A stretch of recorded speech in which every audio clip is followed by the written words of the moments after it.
Hey guys, welcome back to another episode of Nick Picks. As always, the show is brought to you by AlexanderPCs.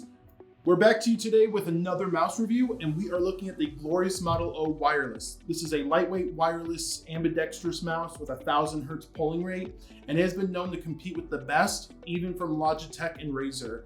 And now what makes it really competitive is that price point. Opposed to $100 to $150, this thing is only gonna set you back $80.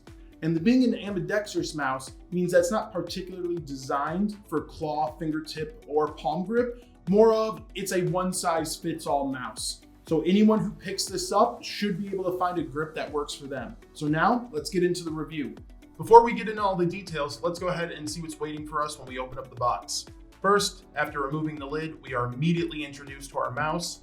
I went ahead and chose the matte black version just because I tend to prefer the feel and grip of a matte finish, but Glorious does offer a glossy option if that's something that interests you. You can see here where we'll be getting our RGB.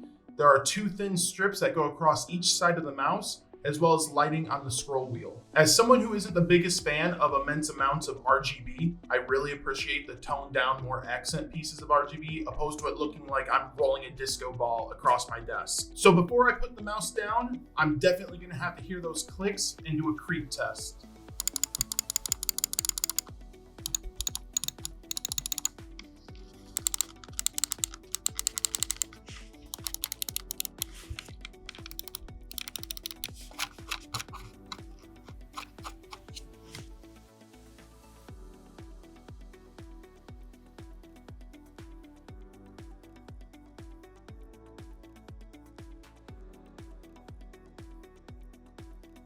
Now what you're hearing are the very popular Omron 20mm switches. They are very clicky and extremely satisfying, both the sound and touch feedback.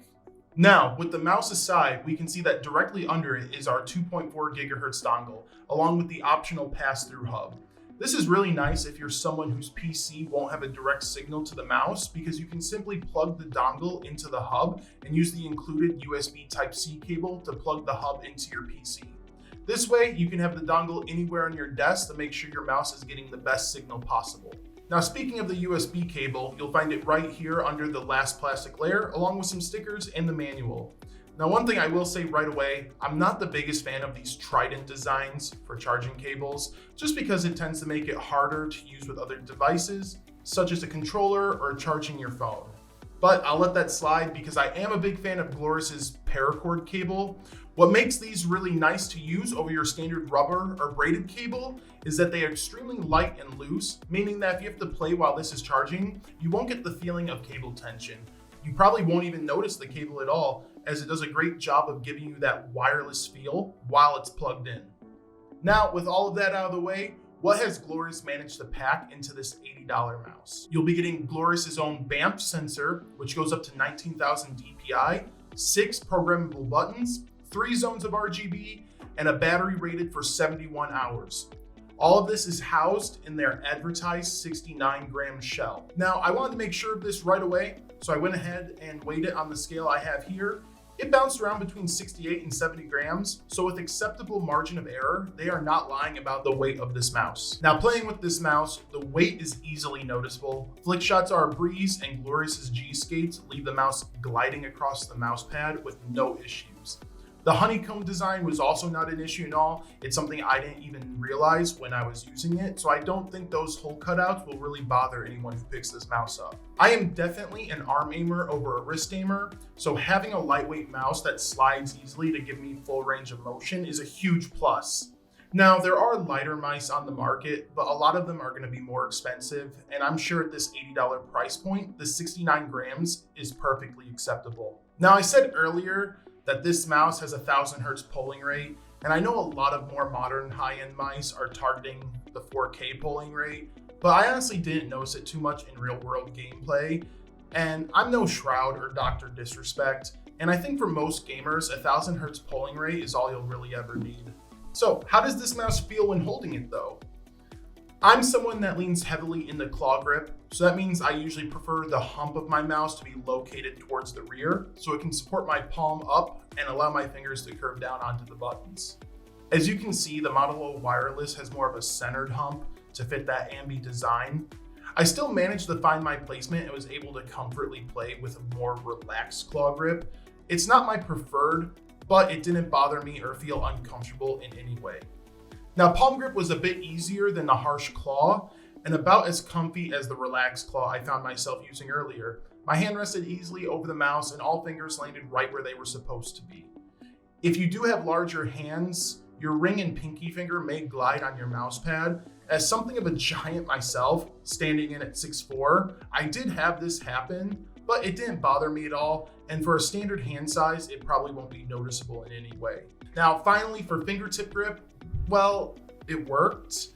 I was able to get a good positioning and use it fairly decently, but it was definitely my least favorite of all.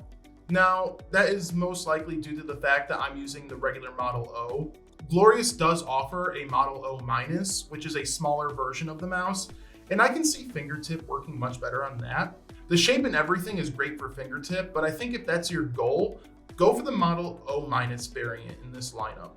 Glorious does also have software you can download. As I expected, it's very straightforward and a simple program. You can change your debounce time, RGB settings, DPI settings, so on and so forth. I usually set my DPI to 400, turn off any RGB to save battery life, and then call it a day. As usual nowadays, you can have multiple DPI settings that are color coordinated that you can also enable or disable freely. So if you're someone that likes 2 DPI settings, like something faster for standard aiming, and then lower it for those ultra steady sniping situations, you can set up different profiles and use this little button here on the mouse to cycle between them on the fly. Overall, for $80, this mouse is an absolute steal. I love the matte finish coating, does a great job at hiding all fingerprints, the switches are clicky and responsive, the RGB is tasteful and isn't overdone, the G-skates are extremely smooth, and be it simple, the software is easy to use and has everything that you need. So if you're someone that's buying your first computer, or if you're still on your old peripherals, or if you're just wanting to get into the wireless gaming scene without spending over $100, this is definitely the mouse to look at when upgrading your setup. That's it for the review, guys. Thank you so much for watching. If you liked the video, please hit the thumbs up, and then don't forget to like and subscribe and hit that notification bell so you see all of our future reviews. All right, guys, thank you again. Have a good one, and I'll see you next time. Alexander PCs. Work, play, conquer.